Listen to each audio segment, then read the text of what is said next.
right, good morning, Nigeria, and welcome to Daybreak, reaching you live from the nation's capital in Abuja. My name is Ayubaila, and we are super excited to have you join us this beautiful Thursday morning. Indeed. Good morning, Nigeria. Welcome to the show.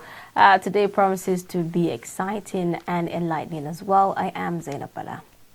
And indeed, this is a show you want to watch every morning. We do this every morning on weekdays, 7 a.m. to 9 a.m. And if today is the first day you're joining us, then you should, make a date with us. You wouldn't want to miss this because it's always packed with analysis and newspaper reviews, segments, discussions on national issues of concern. And we bring in experts, and a whole lot of, other stakeholders concerning issues that affects our national growth. Now, today on the show, we'll be looking at something that is very important to us. I mean, for all human beings and for all persons, there are three basic needs: food, shelter, clothing. Right. You cannot take away this. And one of them is the issue of housing, and that's what we'll be looking at today. Specifically for those living in the FCT and over in Lagos and some of these urban centers, housing is a big problem. And the costs, of rent and even acquiring, shelter, it's hitting the roofs, and so it's something that we'll be talking about today on the show. And also, an economist will be joining us today to talk about, the new MBS report released by the MBS on the rising inflation that is happening currently in the country. Someone will say, well, the NBS is showing us that there has been a decline in the percentage of inflation rate in Nigeria. But on the other hand, if you go to the markets, the prices are different. Right. And, it's something of concern for many Nigerians. So we'll be talking about that, on the show today. We have Hamza Idris, the general editor, Daily Trust newspaper, to give us perspectives on the stories that made the headlines on the newspapers today. Quite a lot. Just a few days after this Ikoyi building collapse, we're hearing about yet another collapse in Lagos. And that's just, few hours after the gas explosion that happened. There's so much happening in Lagos in recent times. Just so much. And unfortunately, tragic, incidents. But we're looking at perspectives to that on the show. Please stay with us as we take on this short break.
quite a number of interesting, events that happened or usually is marked on the 18th of November.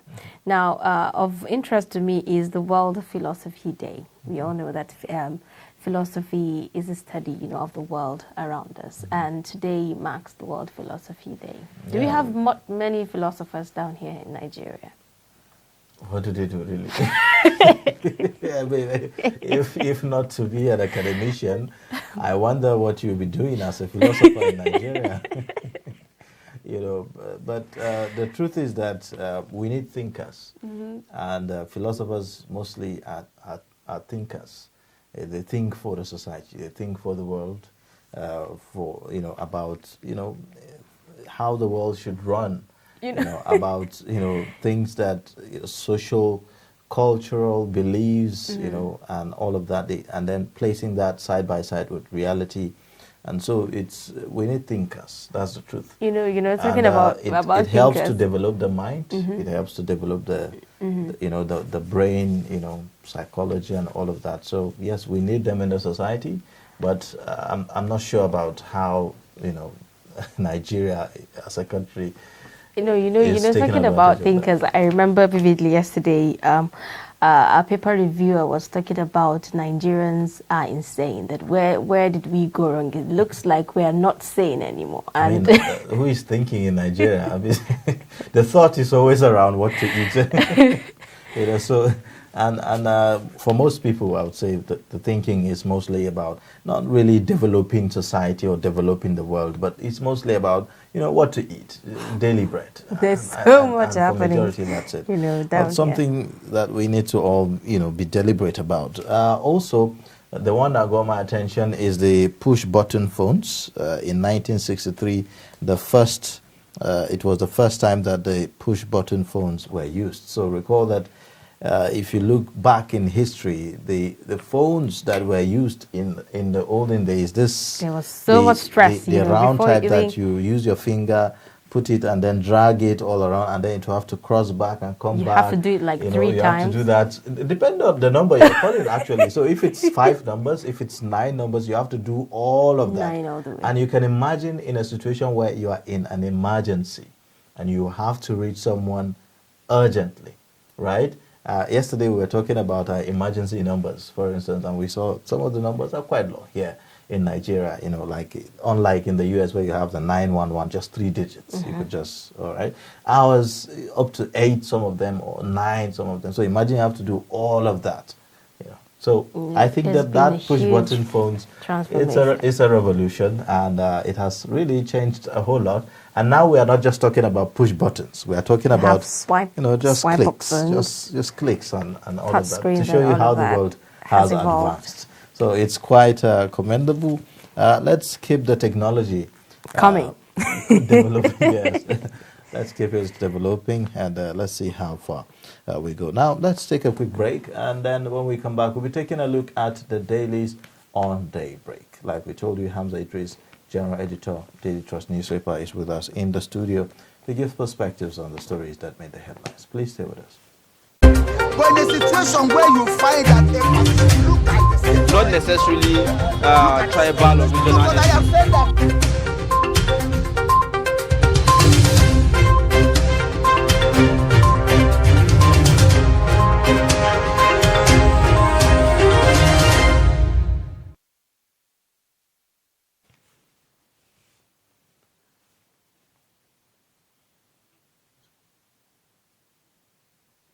All right, thank you for staying with us. Now, let's start with the Daily Trust newspaper. The stories are quite interesting. The first one at the top, below the nameplate there, U.S. removes Nigeria from religious violators list. And I'll ask, why was Nigeria on the list in the first place? 4 killed, others trapped in fresh Lagos building collapse, and that's on page 4. The lead story on Daily Trust says 57 killed in Sokoto in 2 days, with the rider Tambuwal visits communities, assures support. 1 killed, 30 kidnapped in fresh attack in Niger. Cameroonian rebels kill monarch, others in Taraba. That's an invasion. For details of that, pick a copy of the Daily Trust. It's on page 5. You would see also below the pictorial. By the way, the pictorial is showing you the burial, funeral prayers for the brother of Aliko Dangote, Sani Dangote, who was buried in Kano. And I would say that's that on the Daily Trust newspaper this morning. Okay, let's take a look at some of the stories on the Nation newspaper this morning. On page 3, you'd find 4 die in another Lagos building collapse. And on page 6, IG, female cops could live with civilian spouses in barracks. Okay. On page 5 and page 7, NNPC gets 104 billion loan from Afrexim Bank. Cameroonian separatists kill 11 in Taraba community.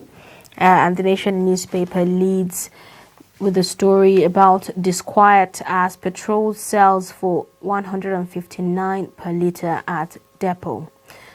Product raised by 11 naira per litre. Another rider states NNPC accuses operators of breaching pact.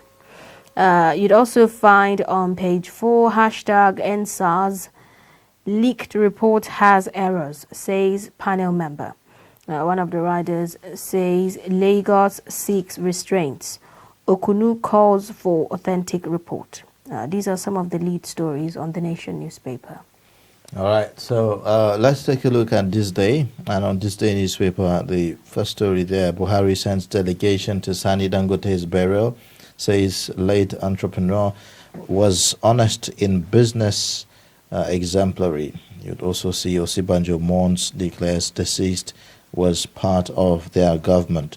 The lead story on This Day, Nigerian households yet to recover from COVID-19 impact, says the World Bank. Those are the stories, major stories on This Day newspaper this morning. Okay, let's take a look at some stories on the Guardian newspaper. Right on page 2, you'd see APC crisis festers as police cordon off secretariat again. You'd also find on page 5, 11 killed, others missing as Cameroonians attack Taraba. You'd also see on page 12, 4 killed, 5 rescued in another collapsed building in Lagos. And the lead story there, uncertainties as tenure of NERC commissioners ends. One of the riders, government moves to renew NBET license amid 1.66 trillion naira debt. Another rider states why revocation of Disco's, Genco's licenses may be doubting. These are some of the stories on The Guardian. All right, and on the Daily Sun newspaper, Abia suspends selection of judges, restarts process. You'd also see secessionist agitation threat to food security. That's according to Delta government. That's on page 27 of the Daily Sun. The lead story, security cordons off roads to APC headquarters. The rider says move meant to deny protesters access to party office. Other stories there below the pictorial. 5 burnt to death as tanker explodes on Lagos-Ibadan Expressway. Senate orders probe into Lagos gas explosion. It was caused by Esteline gas. That's according to retailers. And then you would see below that at the very bottom, police arrests gun manufacturer, POS robbers in Imo State. These are some of the major stories that we could see on the Daily Sun newspaper. Okay, as we've earlier told you, we have General Editor Daily Trust, Hamza Idris, to review some of the stories on NAR papers this morning. Welcome to the program. Good morning. Of interest to me is this very huge headline on the Daily Trust newspaper that states 57 killed in Sokoto in 2 days. And one of the writers states Cameroonian rebels kill monarch, others in Taraba. When you look at this story, some will say this is really absurd. Cameroonian rebels from another country coming in, to kill a monarch and others in Taraba. Isn't this absurd? It is indeed. The matter was raised by the senator representing that senatorial zone in the Senate, because we were not even aware. So many things happening, bad things across the country. So unless somebody brought the matter, you realize that huge deficit somewhere will not even be noticed.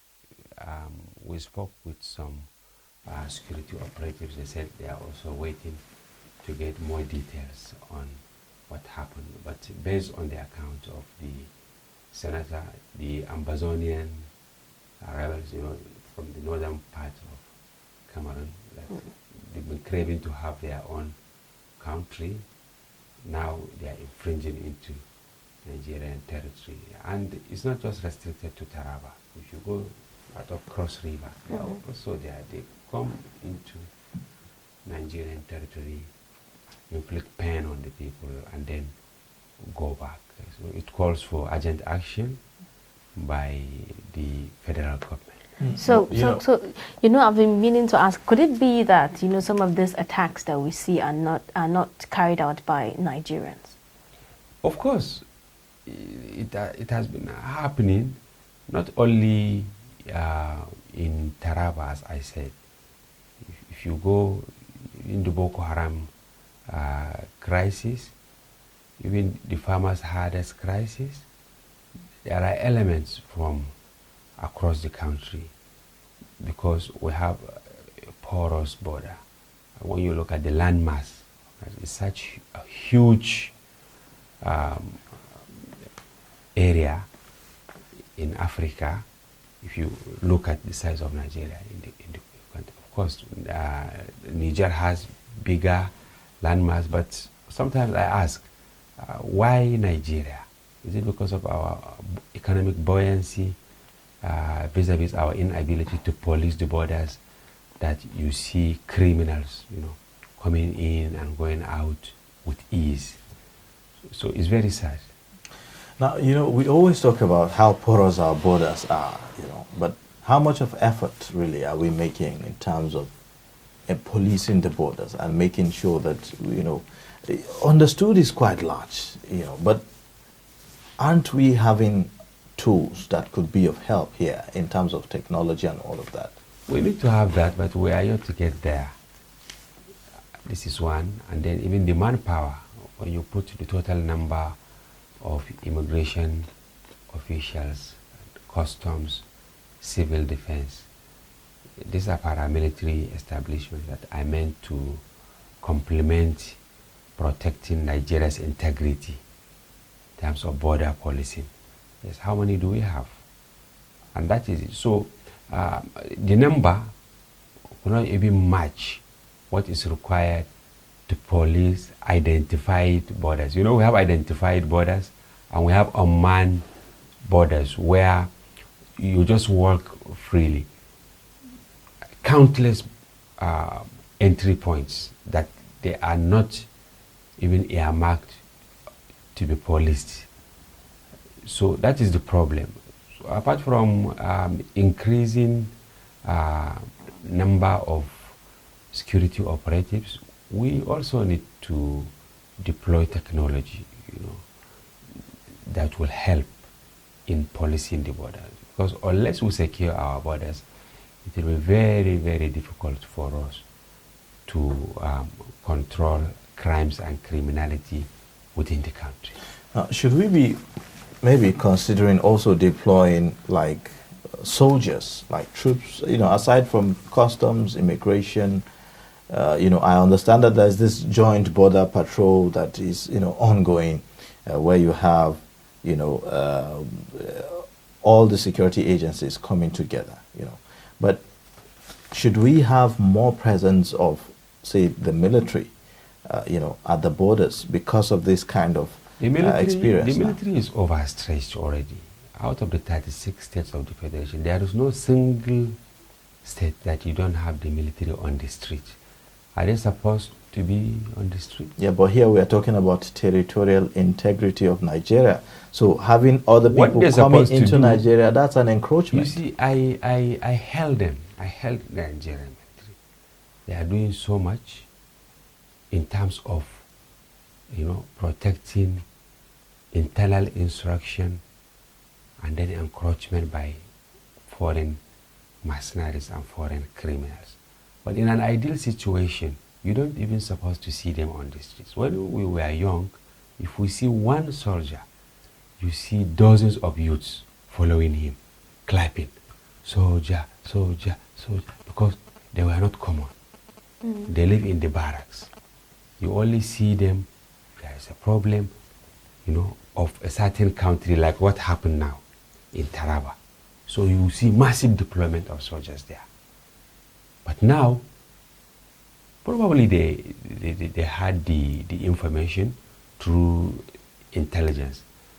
But when we ask, say, okay, we are waiting for the full details of what is happening before we swing into action. And why? It's not religion of duty. They are overwhelmed. They are everywhere, fighting bandits. You even see soldiers fighting Yahoo boys now. A work of other agencies. Cultists and all of that. Yes, they're not supposed to do that. The police, as I said, civil defense, they're supposed to do that after receiving intelligence from DSS and other sister agencies. But the military, they are everywhere. Now, and that is why you see the response sometimes, slow. So one will say that isn't the whole idea of creating bodies like the NCDC, to complement the Nigerian police, defeated, in this instance? In Sokoto, on 2 days ago, they are all overstretched because we're not even talking about technology. We're not even talking about job creation.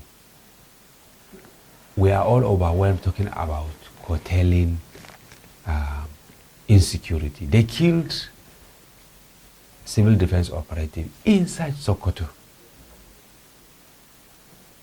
2 days ago, and they wanted to go to repel an invasion by armed robbers. This is what they said. They call them armed robbers, not even bandits. Because it is believed that bandits, the local government, so inside the town, they are robbers, but they are all criminals. Now they were going, and they were ambushed. The driver was shot about 3 times. He died. The vehicle veered off the street. This goes to tell you how devastating the whole situation. It's not that maybe the civil defense, immigration, customs, that they are not working. Many of them work 7 times a week. 7 times a week. They don't even rest. So that is the problem. It's a serious issue, and I think we just have to be doing the things simultaneously. As while trying to stop crimes and criminality, we should be making deliberate effort at the local, state, and national level to provide jobs.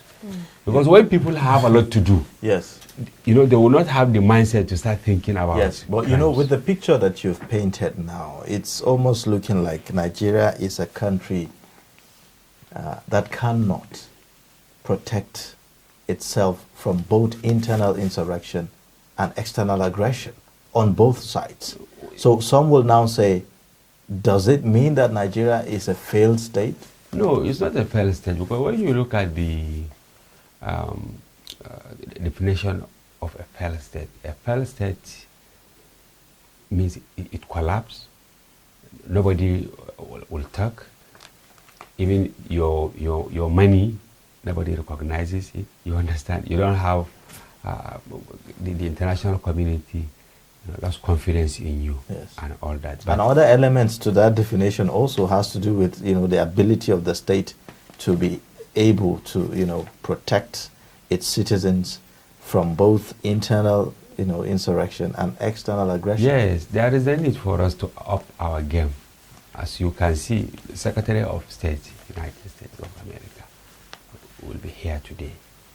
Nigeria is as part of working together to sort out. So there is no country in the world that is crime-free.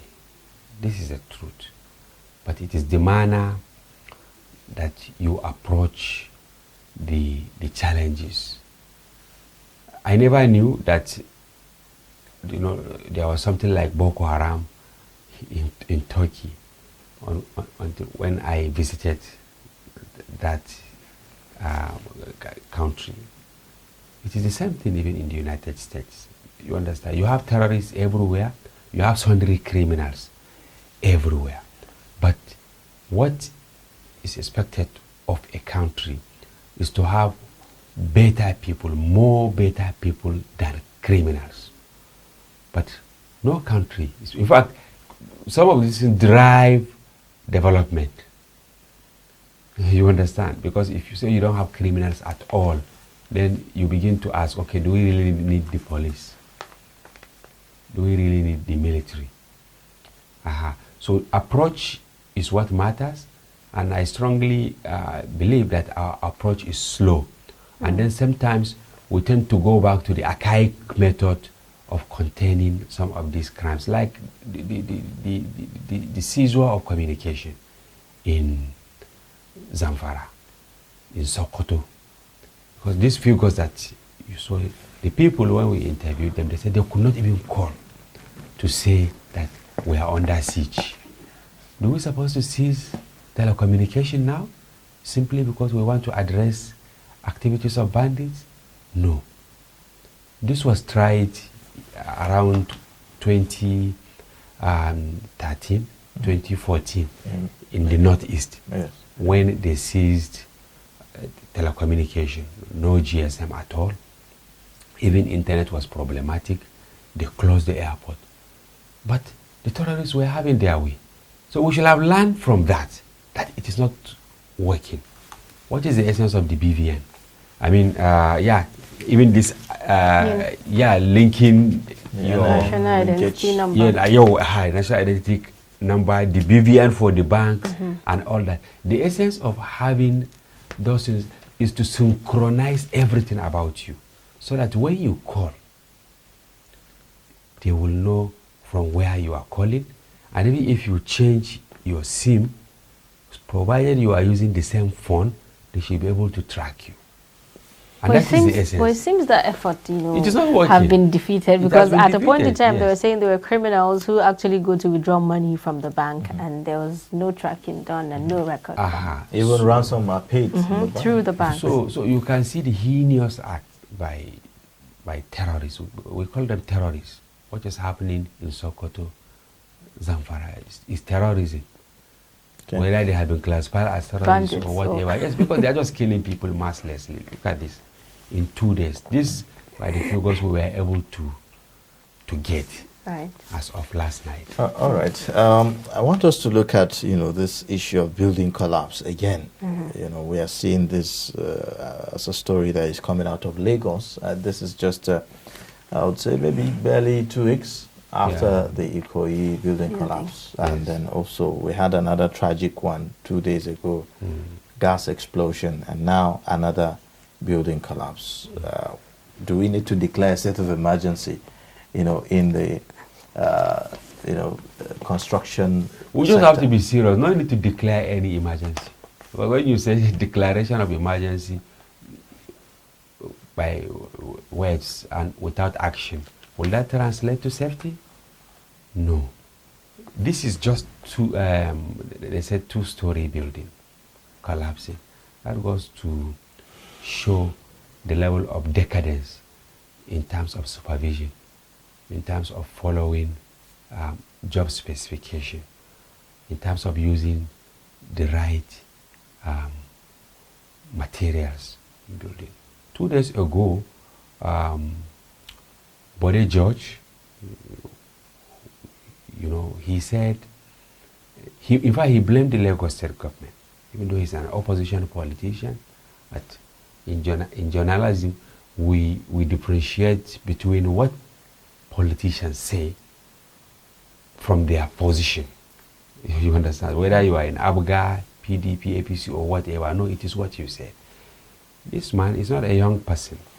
He said the whole of Ikoyi, it was a reclaimed land. And then in the 60s, the white men said buildings should not be more than 2-story. And it is the same in where the latest incident happened, Badagry. That you should not exceed 2-story building. Because of the terrain. Yeah, you reclaim.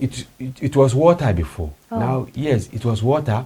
You reclaim oceans because there is no land mass in Lagos. It's water everywhere. Now, for you to develop, for you to build houses, infrastructure like hospitals, fire service, hotels, schools, and all that, you need to reclaim the land, yes, by filling, the ocean. But on the island, there are skyscrapers, built by the whites and the colonial masters that have been there for decades. When you go to United Arab Emirates, like Dubai, right, you see skyscrapers inside. Yes, inside, in oceans and all that. But what did they do? Even the mainland bridges that we have in Lagos, they were all done by the expatriates, meaning the problem is not even about the high-rise buildings, but doing the right thing. We are not doing the right thing. If you get approval for 3-story building and they said you should use maybe 15 mm road, you see somebody using bamboo. Yes, if they say you should mix, if they say you should mix the sand, the gravel, maybe a certain quantity with 10 bags of cement, you see somebody putting 2 bags of cement. So how will you get it right? Do you think that perhaps maybe the exchange rate has something to do with this? It has in nothing terms to of do the with high this. cost, No. Of materials No. now, because largely we import most of the materials we use for it has construction. nothing to do with this, because there are procedures for building, from the conceptualization Yes, but to the drawings. You understand? Yes, but if you and look then you at have it- you have quantity surveyors who will now tell you that okay, you will need so tons of sand, so tons of gravel, and then cement and all that, and this is the cost. Then, if it is a government building, you understand, you now give the contract, including the profit. But as you know, just the way we build our roads and all that, you see, if you earmark like 1 billion to do, let's say 10 kilometers of road, almost 6 billion, will be a subject of corruption. So is there, Okay. is there supposed to be like a body that is supposed to to oversee most of these buildings? That Of course, we have them. Like in Lagos, you have at the federal level, at the state level, you have all these agencies, the engineers, the Ministry of Works, Ministry of Environment. You have building development agencies, and all that. But what are they doing? Cut everyone. Some they even meet in hotel. They don't even go to the project site. They meet with the contractors or the owners of those buildings in hotels to agree on the percentage they will be given, and then they will just take it, and that is it. Instead of being at the site, maybe on daily basis or on weekly basis, to see how the engineers, the architects, you understand, how they are working, the laborers, the masons and all that. Yeah. So everyone, he gets his cut of the cake, and then he finds his way. So I want us to look at this issue of cost of materials, again, because there is deliberate effort by both contractors and, the owners of the building to cut costs, by all means. And then here you are, maybe you have a building that you have budgeted, say, 50 million naira to construct. And then there's a change in the, in the price of the materials that will be used for that construction.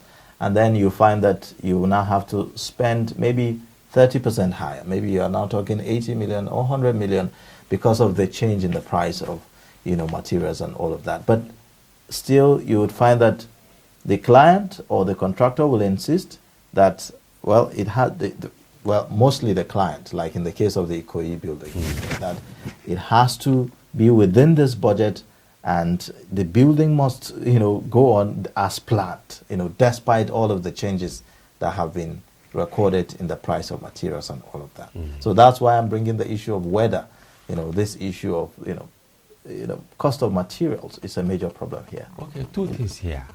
For time immemorial, we have what we call variation. That is, if you're talking about government, which even individuals, they have the latitude to have that. In your house, your wife can say, look, what we budget weekly is no longer possible. So you just have to increase the budget, or you prioritize. But if you insist that no, you have to reduce the quantity of palm oil or the Maggi or the meat you use, you are going to pay that in another way. You will go to hospital. Or your children, that is it. Yes. So in government, that is why they have variation. Meaning, if a contract is awarded, and then midway you have inflation, and then cost of building materials, go up. You as the contractor, you have that support to now write and say, okay, I need variation. And then you have environment, meaning government can now, even if the what has been budgeted, has been exhausted or is not enough to complete the project, then they can write, if it is at the state level, to go to the State House of Assembly. If it is at the national level, to go to the National Assembly for environment, meaning, okay, you are now getting additional resources from somewhere to channel it to, that specific area so that you get it right. There is no shortcut to success anywhere in the world. Right. If you follow shortcut, honestly, you will pay. Why is the Ikoyi building now? Why is the person that, was behind the project? And then even the individuals, because they said over 75%, of the apartments there were subscribed. Not a single one of them was subscribed below $2.5 billion, 3-bedroom flat. It's huge. It was huge, but where is it now? Even the rubble is not there. In less than 1 month. So there is no shortcut. If they have done the right thing, that building, some people now took the photo of Cocoa House, which was built by late Awolo in Lagos. They put the photo side by side with the Ikoyi building. I said, okay, why is the Cocoa House still standing? Because it was done the right way. So we just have to do the right thing at every level for us to see the benefit of what we are doing. Once you say you will cut corners, honestly, you have to repeat it. Because you have to pay a big price. Okay, so before we wrap up, this segment of the program, let's take one more. Now, on the Daily Sun newspaper, we're seeing that the Senate orders probe into Lagos gas explosion. And some eyewitnesses and retailers are saying it was caused by acetylene gas. Yeah. Yes. I'm not a scientist, but probably it has to do with maybe adulteration or something like that. You can see spike in explosions now, in fire incidents at homes and all that. Why? Because gas is now very expensive. So even kerosene is also very expensive, more expensive than petrol. So some people who want to get a profit, for instance, you see them buying 2 gallons of petrol, then mixing it with 1 gallon of kerosene to sell. That's quite dangerous. Terrible. That is why you are having the preponderance of fire incidents. You know, all over. For most times, I would say that some of the disasters that we experience in Nigeria are sort of man-made. That is it. Because Not some. Nigerians have this More than attitude of trying to 90%. cut corners and make it happen at all costs. 90%. You When really I was palm coming oil here, too. You really mix palm oil. as when I well. was, is there anything that we don't adulterate? Even the water we take, the fruit we eat, we adulterate them, and then that is why you see people in hospital. When I was coming, I had somebody say it is Ember month, that is why this tragedy. Can you imagine? Ember month. So simply because it is September, October, November. So these are months of calamities.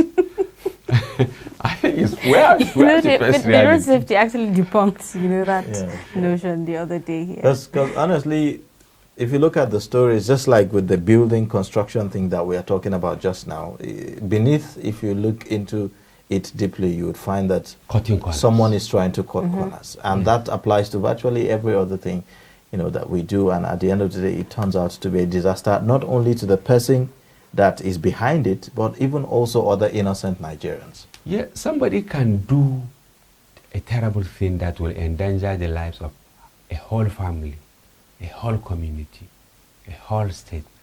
Doesn't give a damn, provided it will be to his advantage. And that is why you see in most instances, at the end of the day, what goes round comes round. If you shortchange, you will also be shortchanged tomorrow. So we just have to be frank in our approach. We have to do things right. And then government should have a deliberate policy to mitigate some of these things. I wonder, why should kerosene be expensive? Why should cooking gas be expensive? When you look at the cubic tons of gas that we have in Nigeria. But people now resort to using charcoal. Our story yesterday, I think, was on tree felling.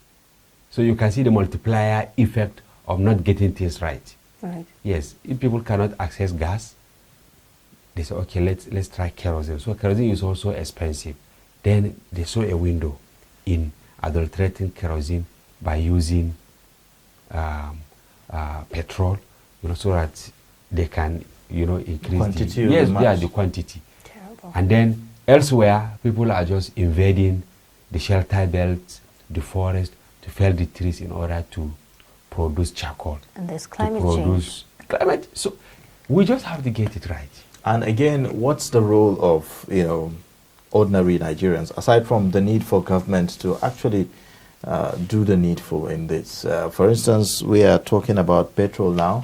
If you go to the filling stations, like one of the stories that we saw, 156. 164. and so on. And one wonders whether is this a product of hoarding or truly there's a problem at the depot? Yes, we have problems at the depots weeks ago, until when the NNPC said they will not increase the price. And then we did another investigation that at the depots, you have private individuals who have the tanks Right. to keep the product, which determines at what rate the petrol gets out of the depots. They accuse some agencies of collecting the remittances in dollars instead of in naira. And they said that was responsible for the, increase in transporting the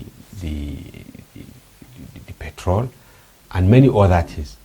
So the federal government had to caution those agencies that, look, collect these monies in naira, so that there won't be this issue of conversion, which will invariably increase the cost.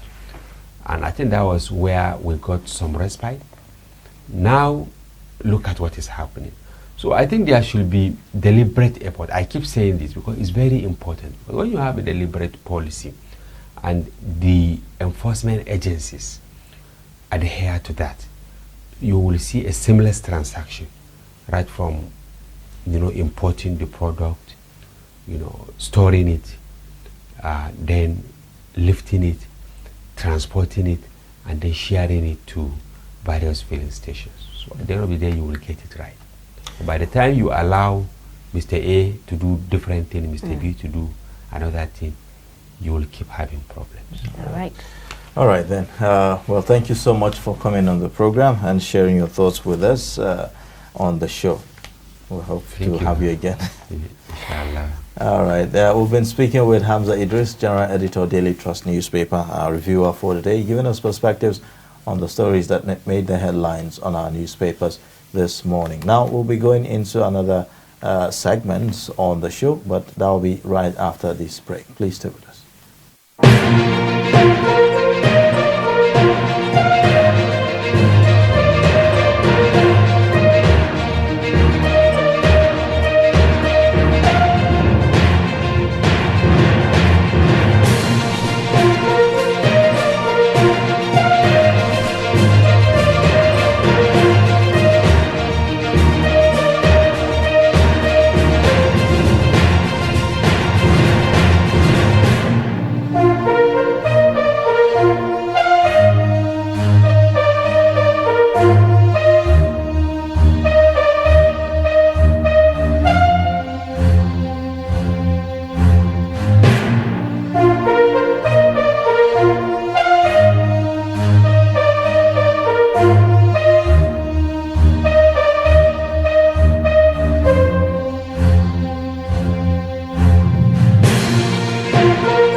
latest updates on current topical issues and breaking news by downloading the Trust TV mobile app on your Android devices. Go online, click Google Play Store, search Trust TV, install the app, and get doses of unfiltered information on happenings all over the world in your pocket.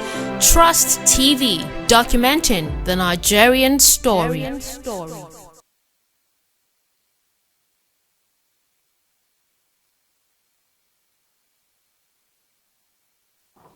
All right, if you're just joining us, this is Daybreak on Trust Television. Now, the MBS released a report saying that headline inflation reduced to 15.99% in October.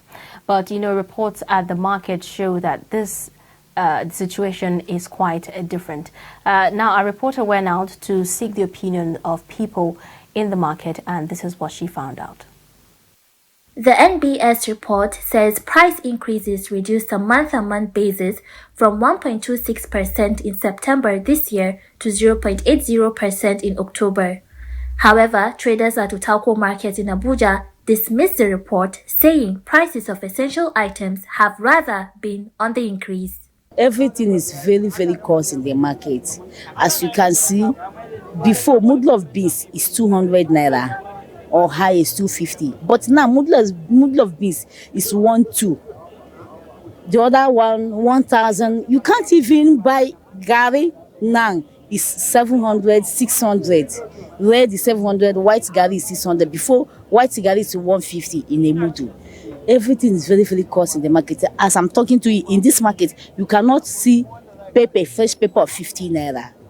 But before, you even see 20 naira on. But as I'm talking to you now, you cannot see fresh pepper, 15 naira. You cannot see. Talk less of onions. You cannot see onions of 100 naira. As I'm talking to you. I'm not talking about dress or other things, but the food items is very, very cost. Things are not cheap in the market. Things are getting higher every day. In fact, sometimes, even the star Maggi that I went to buy yesterday, as of last week, it was 10,000 naira. Then this week is 11,500 naira. A carton of Star Maggi. Then none is 10,000 naira. Before it was 8,000 something. So things are increasing.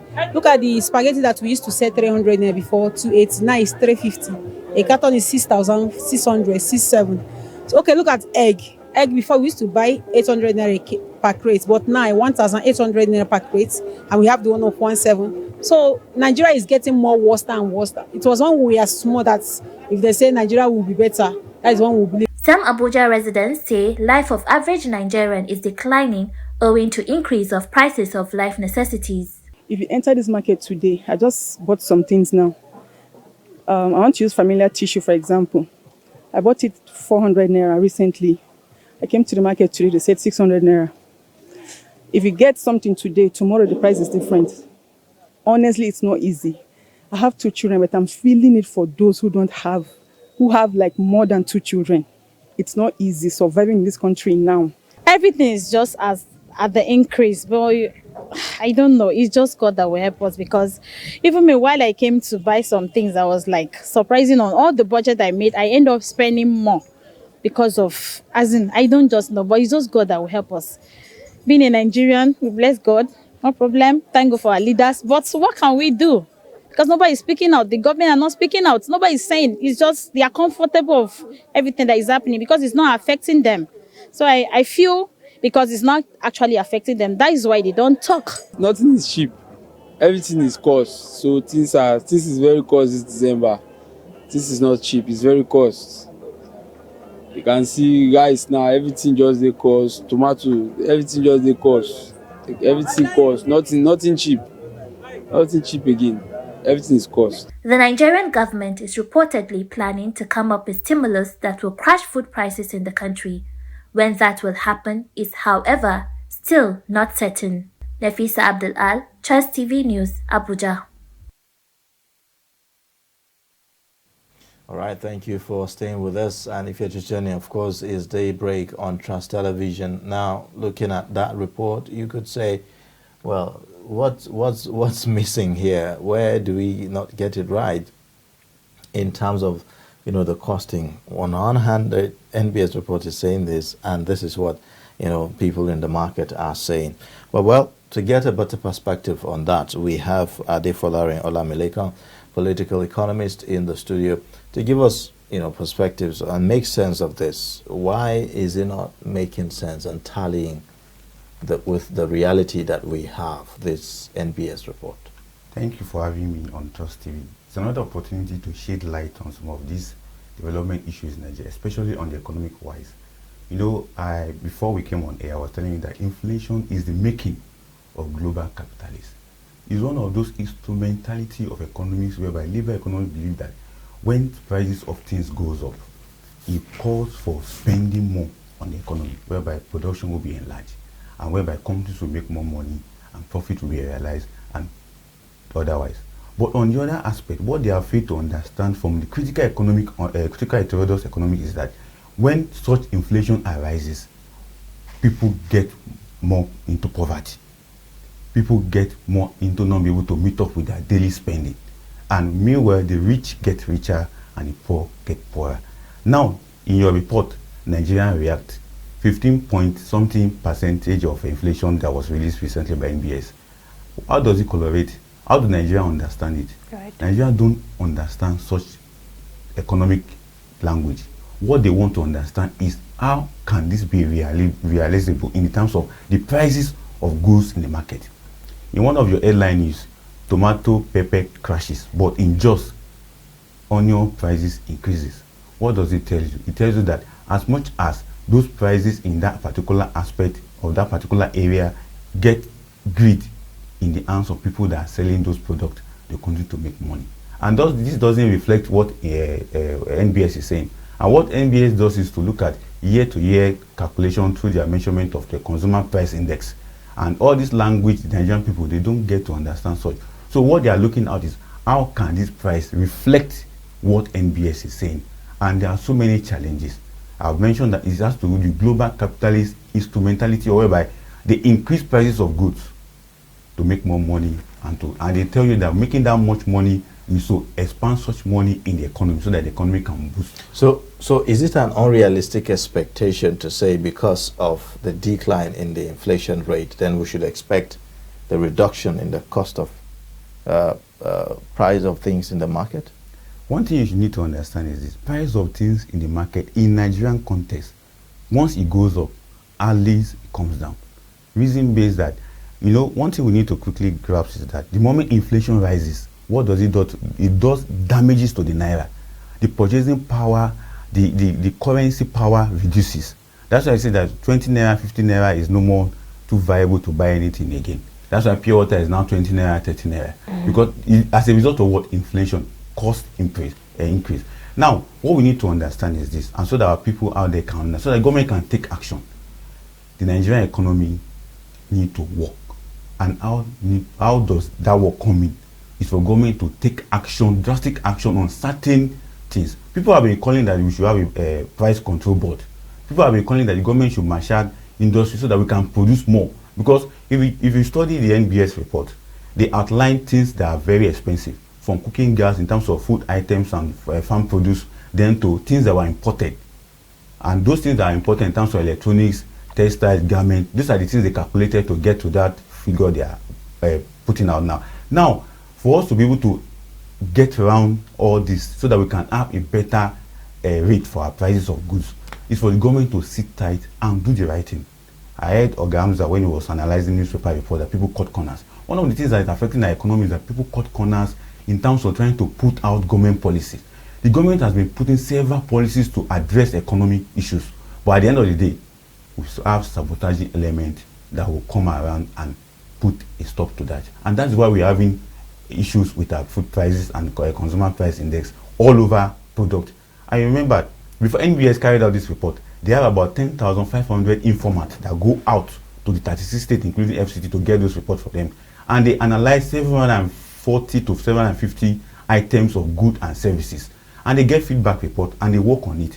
I was telling you before we came on air that they add year-to-year analysis. They also have month-to-month analysis. In the year-to-year analysis, they have high-rate prices and they also have low-rate prices. In the sense, there are some states that if you check them year-to-year, their prices, their inflation is very high, where some their own is very low. Then on the month on basis, they also have high rate and also low rate.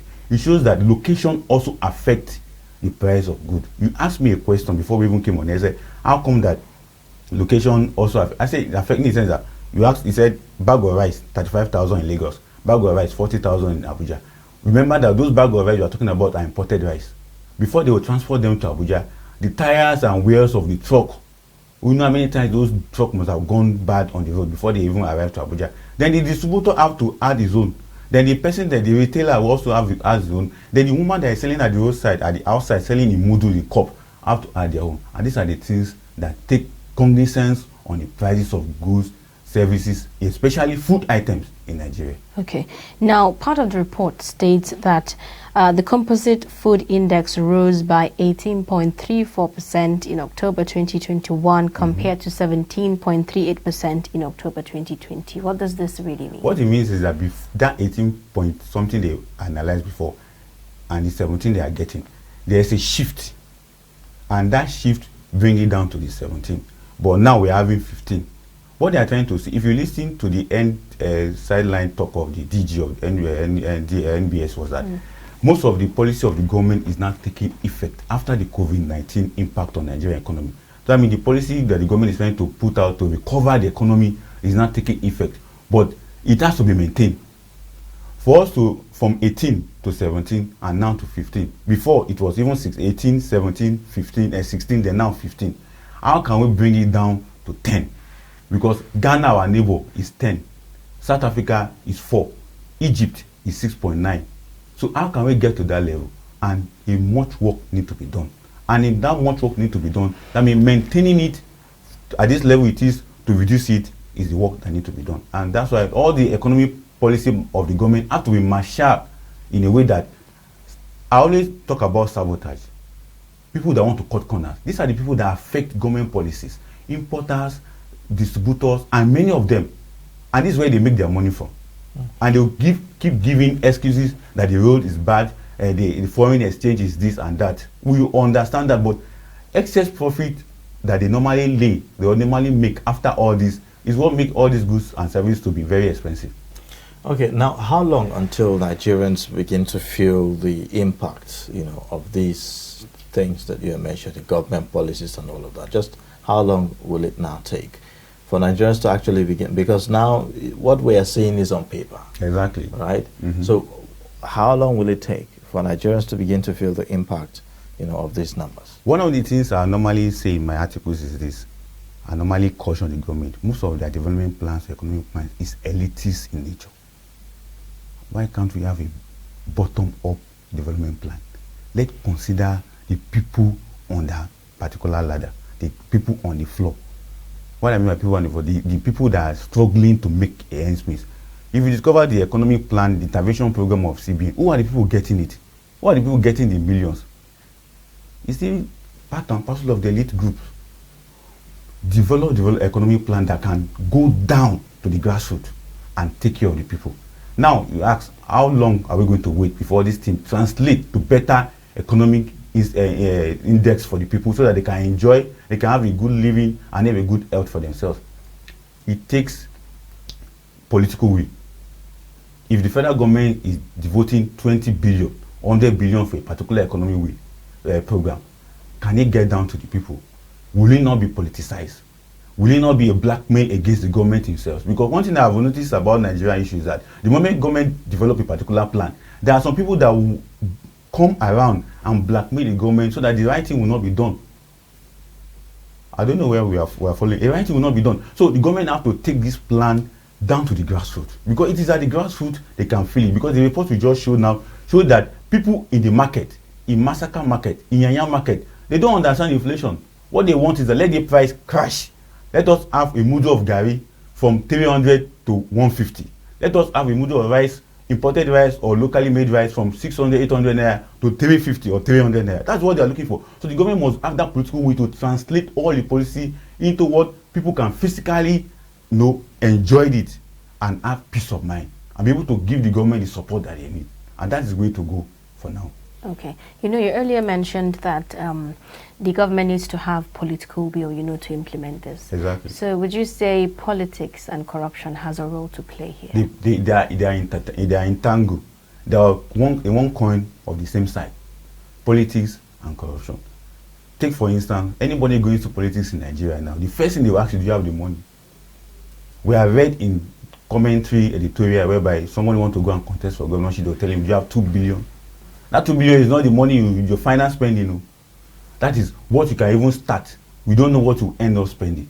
So I don't know, whatever anybody spend to become a politician, to become a governor, a senator, or whatever, you want to recoup. Some of them go as far as collecting loan. So in recovering all those funds they have expended, make them not to do the right thing. And even when they want to do the right thing, blackmailing of government policy is trending in Nigeria, and we have to stop it. Take for instance when Ogamza was talking about the fuel crisis at the depot, and was it not blackmail? How could a government agency be collecting revenue in dollar? Not until the government have to say stop it. Was it even right? That's why late Bayo Ojo and one of the Nigerian finance economists normally talk about, we don't need to do all these things. Why will you allow agency or government to be running around with dollar, including individuals? And these are the things that corrupt the Nigerian economic development. So we have to reverse it.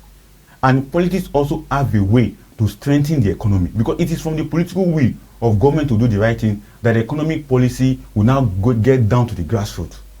And if it doesn't get down to the grassroots, there's no way the people will feel the impact of the government. I think recently government have been talking that they have spent over 30-something billion in cash transfer to the people. How many of Nigerians are getting those cash transfer? Even if many of them are getting it, how impactful is the cash transfer? Those are the questions Nigerians will normally ask. CBN asked over 37 interventions in the economy. How far has those interventions gone? Now they are planning another 100 million or whatever for 100 companies. How would that go? How far would that go to impact Nigerian economy? Because if 100 companies getting 100 million or whatever from CBN, it should have impact on the people at the long run. And those are the things we are calling for. So when you talk about some of the policies and programs of government are elitist in nature, exactly, and that there's needs to, drive those programs to the grassroots, and let it come from bottom up. Exactly. What will that take, for that to happen? What will it take for that to happen? What will government need to do? What kind of programs do you think that will really, go down and have an impact on at least the majority of the people? You must have heard about needs of Nigeria, National Economic Empowerment Development needs that were established during the Obasanjo period. Now, the APC government have Economic Recovery Good Plan, and they also have Economic Sustainable Recovery Plan. How much of the grassroots are involved in terms of subnational government, state government, local government?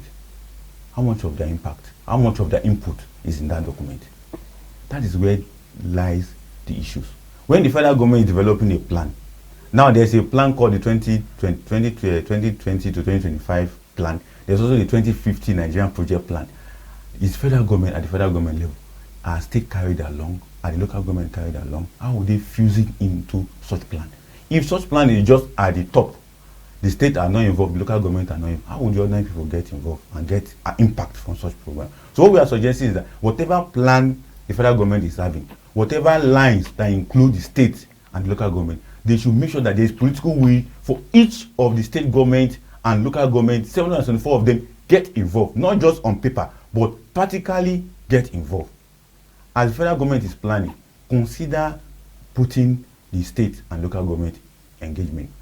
Most of the things they normally do is this. If you have been able to study most of the federal government plan, when they now get to the state, they'll go and inform the state government that we are doing this, they are doing this. Before you know, the local government will come.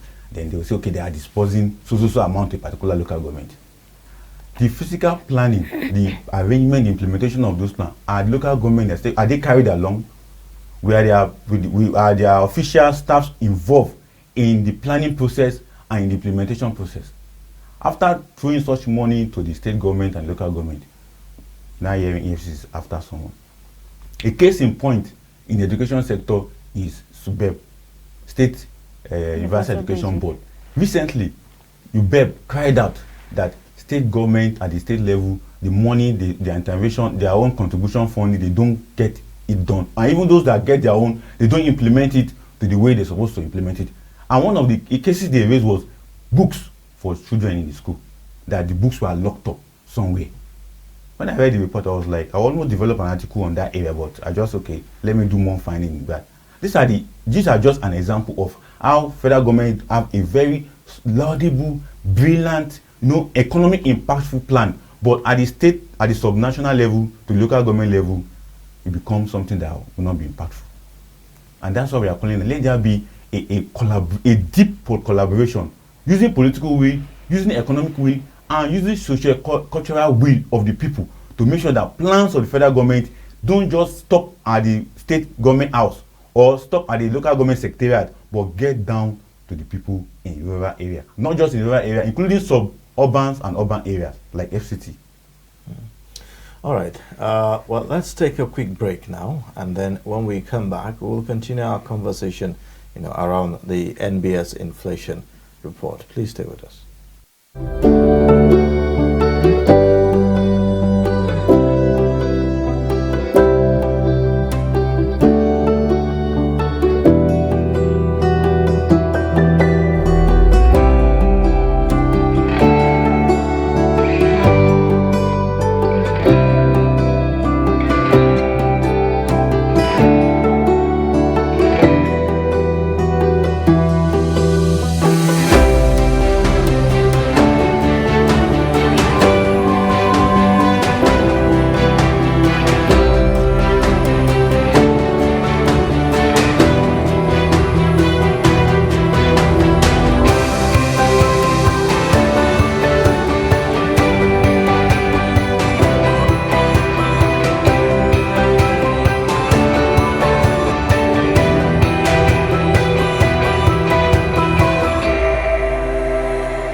We are still discussing the latest NBS report about inflation dropping to over 15%.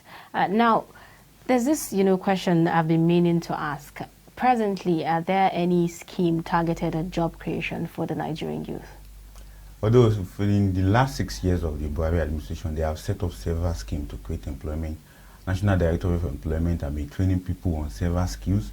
And they also have the Ministry of Humanitarian and Disaster Management creating the Empower scheme. Then the Ministry of Labour also came up with the Social Work scheme. Although the Social Work scheme was just for 3 months, I think it has expired, just for them to close up that gaps and pay them off. Then the Empower of the new 500,000 plus they have just recruited is about to start, which are just stopgap employment creation for Nigerian youth. But there are other ways to create better, sustainable jobs for Nigerians.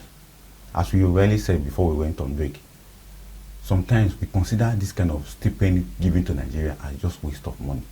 Why can't we impact or fund our commanding height economy? Ajaokuta is there lying fallow. A conference will soon be organized, a paper workshop that will not go anywhere. The federal government is about to secure a loan.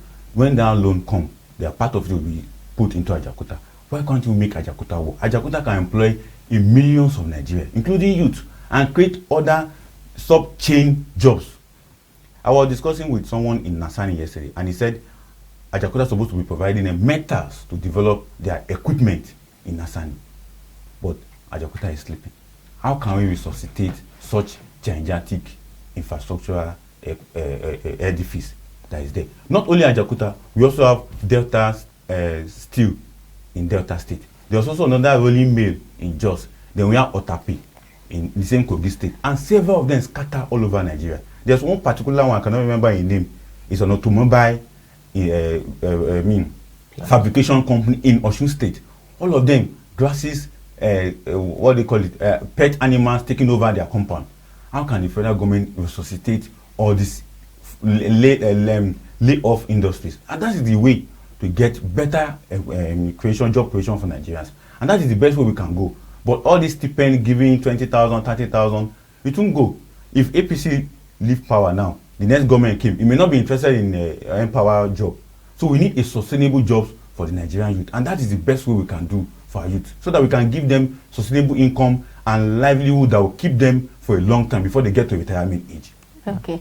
Now, with the existence of the economic recovery plan, do we still say that the COVID-19 pandemic still impacts the Nigerian economy? If you read this morning news, the federal government said they want to end COVID-19 2022. They make sure that the fatality and whatever risk that is associated with end 2022. But the global world have not yet announced whether they are ending in 2022. But I love the way that's a proactive measure to stop it. But the impact of COVID-19, we are still feeling it. Organizations are just recovering. People that were laid off, some of them are being called back.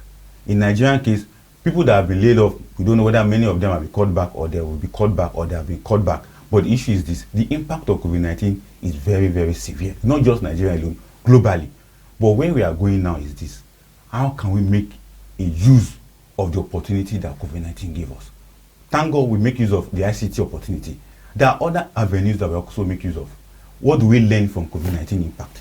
How can we improve on what we have learned? How can we make sure that the negativity of COVID-19 will not come as a pandemic in future, so that we can plan ahead, especially economic recovery aspect? I remember in 2020, the federal government released 2.5 trillion into the economy to reorganize the economy. And those are the money they were using to organize the economy. We don't know much impact of it.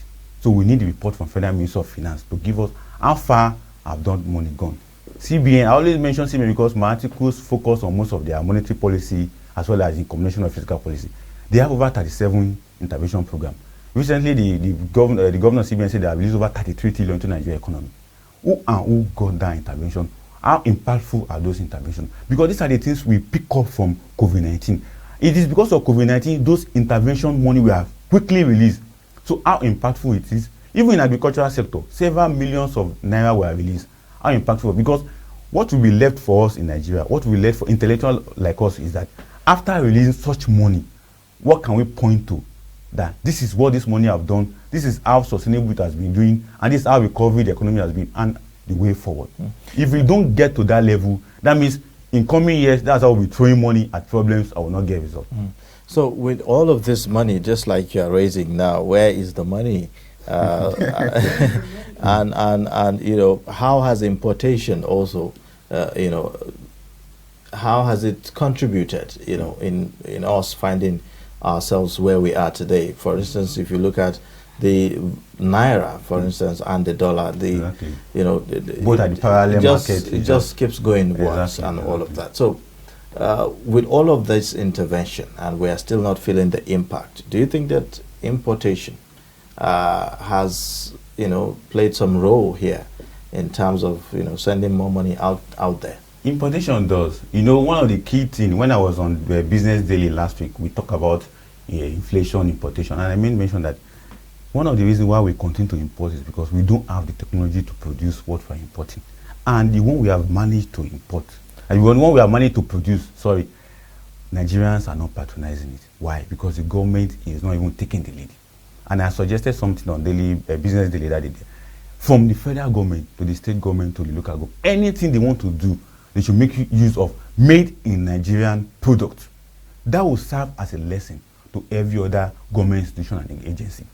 I know you have done discussion around Nigerian budget. More than 40% in my own assessment of money that we spend in this budget is going to automobile importation. I mean automobile buying of operational vehicle, buying of this and going for trainings. Tell me, if the federal government make it as a policy, let the federal government, the presidency, sign it as an executive order. Every vehicle belonging to every organization, MDAs, must come from Innoson Motor. What do you think Innoson Monson Well, will I think become? that executive order is there. Executive order 003, which the federal government, released out there, signed sometime in 2017 to mandate government agencies, ministries, department, and parastatals to, prioritize that local industries and all of that. The next thing is I will tell you is that there's no political way to get it done. If there's political way to get it done, nobody would disobey that particular order. But because there's no political way, nobody will punish, nobody will query. It is just like friends, everybody just judge, everybody just enjoy each other, and let us just see that we get it done. Everybody smile. As far as you are getting your own, you keep quiet. And that's what it is. But when there is political way that once the federal government release such order, we follow. Nobody will not say they will not follow such order. And because there is no political way to punish, to sanction, and to penalize whoever disobey that order, that's why you see them buying foreign cars.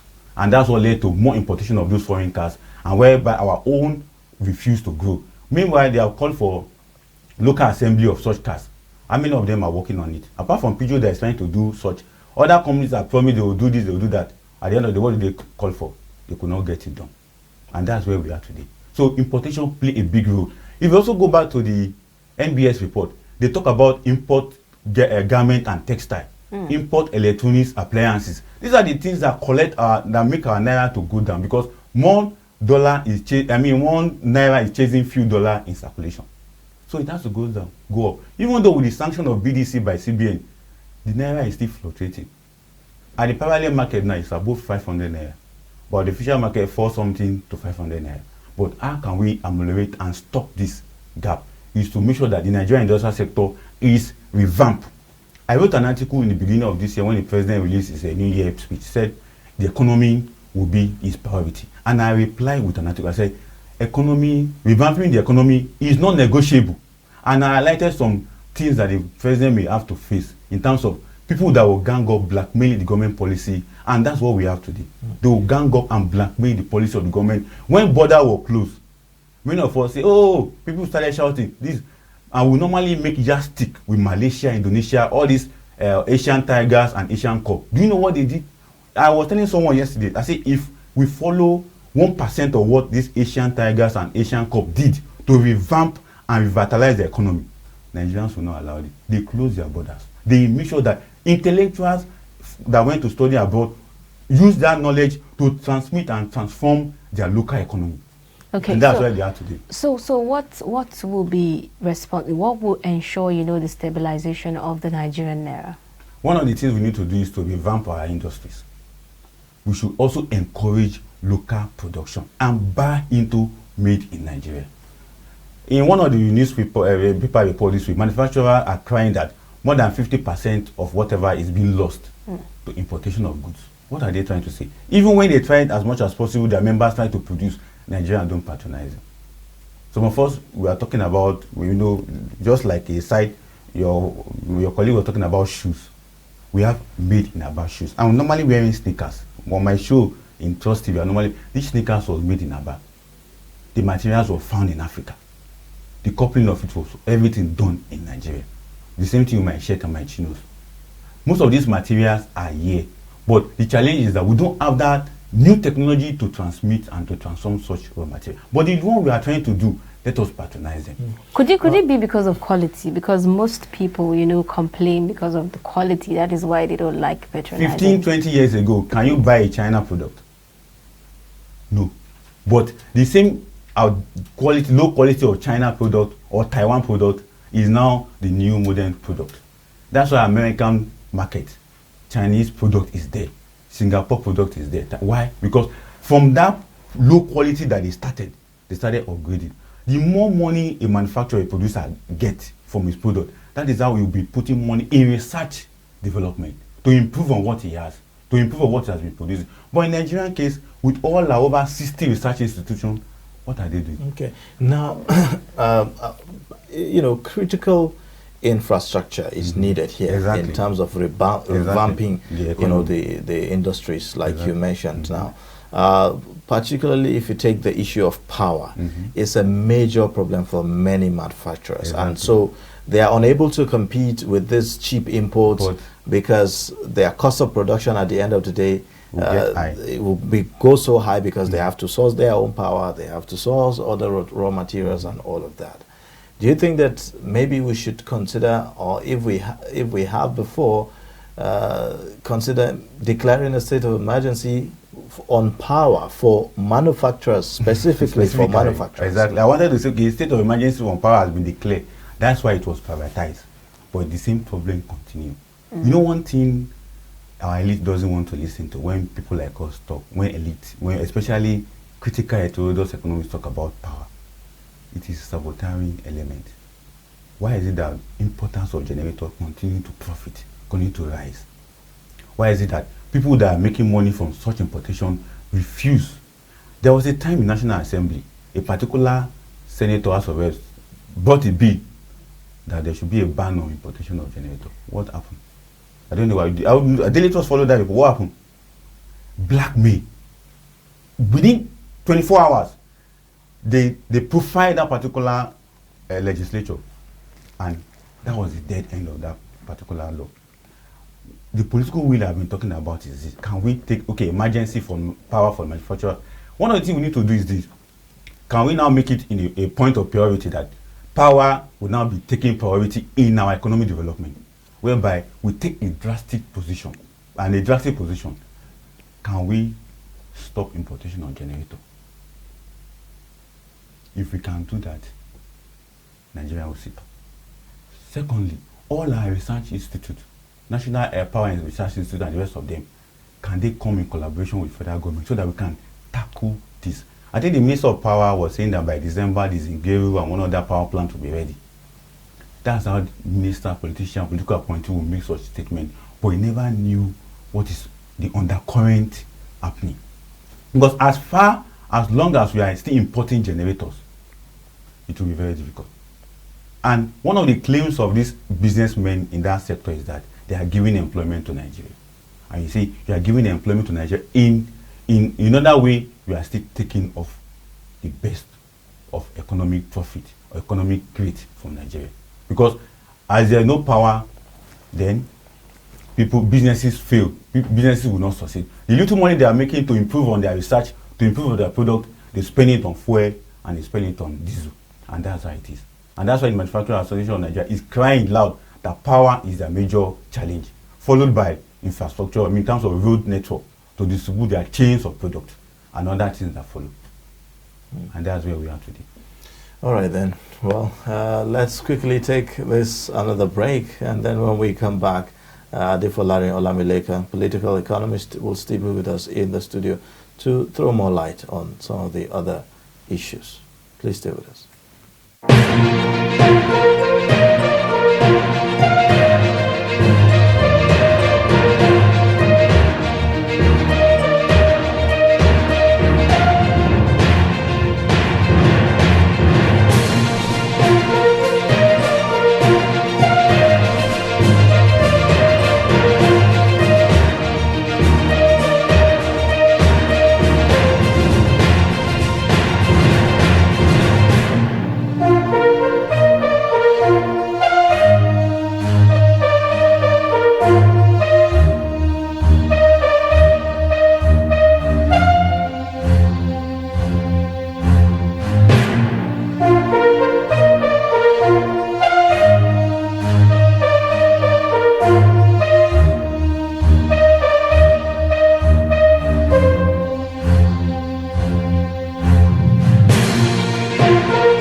latest updates on current topical issues and breaking news by downloading the Trust TV mobile app on your Android devices. Go online, click Google Play Store, search Trust TV, install the app, and get doses of unfiltered information on happenings all over the world in your pocket. Trust TV, documenting the Nigerian story. Malam, that you don't enter.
We are still talking the MBS report right here on Daybreak on Trust Television, and we've been speaking to Adefolarin Olamilekan, an political economist and a development researcher. You know, quite a lot of issues, you know, when we talk about infrastructure. Exactly. You raised some issues about the need for road, connectivity in terms of roads, Exactly. you know, and to convey some of these goods. In the past, we know that rail lines played very, very crucial roles in terms of connecting the whole country. And it was, you know, I would say much easier for manufacturers to move goods, you know, around the country and all of that through the rail lines and all of that. Yes, we are seeing quite a lot of effort by the current administration to complete all the projects that were done in that respect, and which is why we have the Kaduna Abuja rail line, you know, in operation, and other rail lines, you know, in some parts of the country. But again, there are issues of, you know, welfare, you know, maintenance, you know, issue of security also being a threat and all of that. How can we surmount these challenges, and how important it is for us to really, you know, have all of these rail lines back, you know, functionally and optimally? I think railways serve as one of the most, safe corridor for transport. Apart from air transport, the railway is next, then road. But the issue with Nigeria is that because of the mongoose budgeting system of having an infrastructural development in Nigeria always sounds suspicious to the people. If you check all the railway projects that Nigerian government have been engaging, it has been running to billions of dollars. But one thing I would always suggest is this, in most of my write-up and my argument or in my discussion, is that let the government carry the people along. Railway is very good.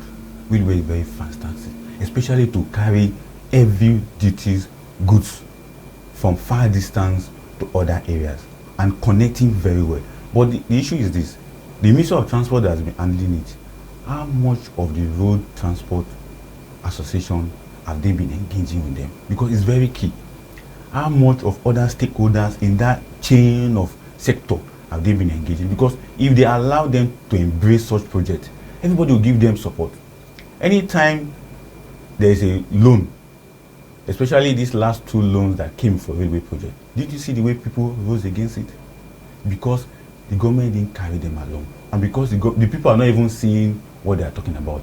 The Kano, Niger, Megari, what they call that particular rail line that they wanted to go into, which was discovered that it's going to impact our economy. The same thing with Calabar rail line and other rail lines that have been set to do. But because the government is not carrying the stakeholders, and when I'm talking about the stakeholders, I'm talking of associations that have portfolio members. I'm talking about the real people that are engaged in that particular sector. Let's carry them along. Let's engage them alongside the media. You mentioned of welfare. The workers in the railway sectors, what is their salary skills? What is their pension skills? How are they carried along? How are they motivated to get involved and to get motivated to work in that sector of the economy? If all this can be put into cognizance by the government, everybody will give them support.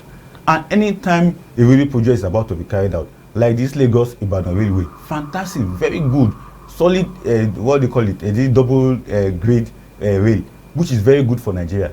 But are Nigerians really involved in that project, that the one from Ibadan to Abuja can be executed? The one from Delta to Itape was vandalized recently.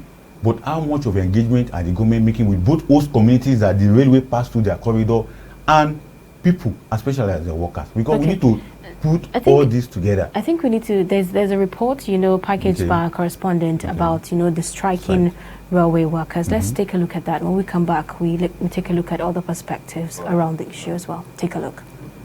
The union is ready to down tools over improved working and salary conditions, which it described as the worst and most incomprehensible of all salary structures available to the parastatals under the supervision of the Ministry of Transport.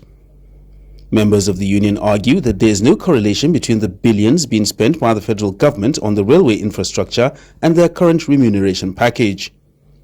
It has been reported that the meeting between the Minister of Transport, Mr. Rotimi Amechi, and the Railway Workers Union held on Saturday ended in a deadlock, with both parties failing to reach an agreement.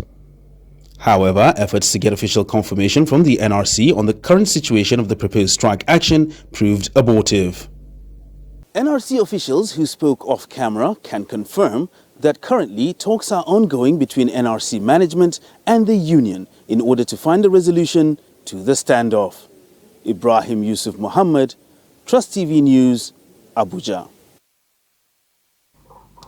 Well, there you have it. I mean, this is the update. And now we are also getting feelers that someone who went to the railway station to embark on a trip to Kaduna had to return because, as they have said, the union workers, the railway workers have begun their strike indeed today. And that's a major setback, if you ask me. Terrible. Passengers are lamenting, according to reports reaching us as well.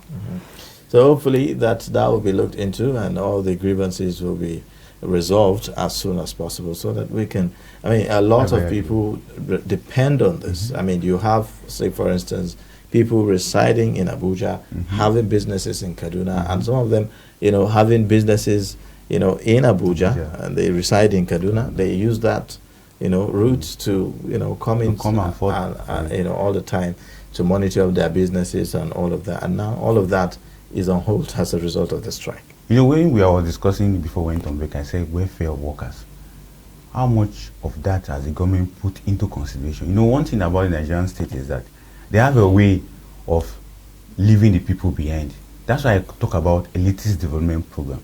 They only concentrate all this while that railways has been revamped, revitalized. The government didn't put into consideration the paperwork of the workers. And that's what led to this. They are calling for improved welfare packages. And that's been a challenge to the Nigerian state. You consider the infrastructure, you consider all the material features of a particular project, but the human aspect, the motivation what will motivate that human aspect to be able to get engaged and do the right thing without cutting corners, you forget it. Remember, these same railway workers, there was a time they were being accused of selling tickets beyond the prices or what was the official price. And it became an issue before they now introduced the online ticketing for that particular sector. Now, the government have to come back and sit on the round table. There's no need to drag issues. I think before the end of today, since they allowed this particular strike last week, I was wondering what has been taking the union and the government, Minister of Transport, Minister of Labour, not to quickly have a round table discourse and look for a way forward for this particular thing. I know they may not get what they want immediately, but there should be a concrete agreement, signed MOU on paper that should be signed by both parties so that at the end of the day, before middle of next year, whatever their grievances can be settled. Because one thing about workers is that they come with initial gra-gra. We normally say in local parlance, fire brigade, do it now. It is not done that way because of the bureaucratic nature of the federal government. That's why you see that up to date, also you see having issues, and they are even claiming that they also go on. So because when government wants to do something, the bureaucratic nature slow it down. The same thing may fall on this one, but we encourage the union to sustain their struggle. And in sustaining their struggle, they should also consider Nigerians. Travelers from Abuja to to Kaduna for this particular journey, they should consider them and resend their voice and call up the strike. That's what I will just put out today. But they should make sure that they sit with the government and get the things done. And their union leader should be very careful. They should speak with one voice. They should not go and sell their right and allow politicians to mess them up. Because at the end of the day, what normally happens is that after signing an agreement, after signing an MOU, because you have allowed your will to be eroded, you now come back to your members and not be able to defend what you have done. So we don't want that to happen in the railway sector. Okay. Right on your screen, is the Idu rail line where obviously it looks deserted. According to reports, there are passengers stranded presently. The rail line didn't used to look like this. It used to be, filled up with quite a number of people. But right now, the visuals on your screen show you that there's actually nobody there, preparing to travel through that route. Well, hopefully they will call back the strike as soon as possible. All the issues will be resolved so that Nigerians can get to, embark on their trips, to the various parts of the country.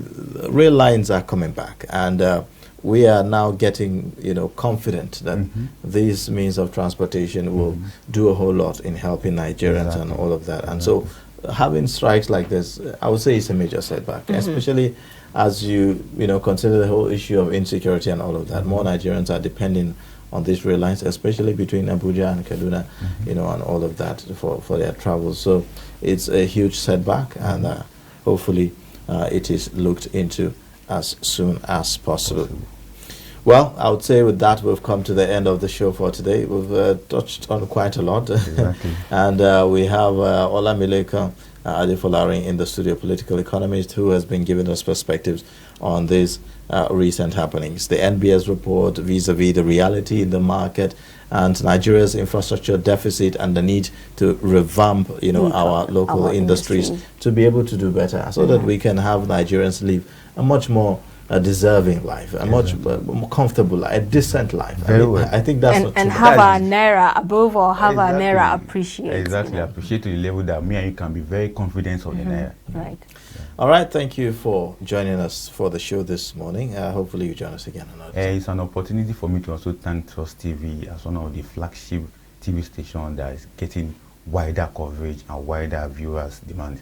Thank you for the opportunity for always having me. Thank you for coming. All right, with that, we wrap up the show. In case you've missed, you can follow us across all social media handles and also subscribe to our YouTube channel on Trust TV on YouTube and also other platforms. My name is Ayuba Ilia. Thank you so much for joining. Join us again tomorrow for another time on the program. And I am Zainab Bala. Thank you so much for sticking with us.